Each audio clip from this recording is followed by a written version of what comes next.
Hello learners, welcome back to our channel learn with నందు. ఇవాల్టి క్లాస్లో యాంగ్రీ అనే పదానికి ఆపోజిట్ వర్డ్ తెలుసుకోబోతున్నాము.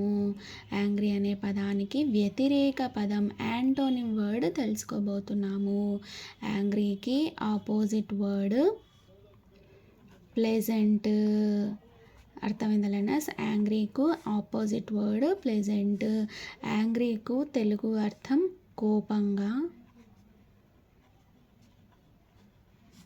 ప్లెజెంట్కు తెలుగు అర్థం ప్రశాంతంగా.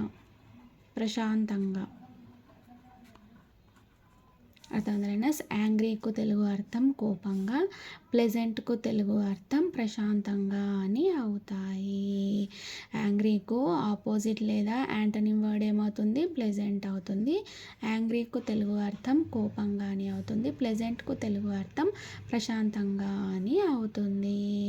అర్థమైందా? ఇది ఇవాల్టి యాంగ్రీ అనే పదానికి ఆపోజిట్ వర్డ్, యాంగ్రీ అనే పదానికి వ్యతిరేక పదము.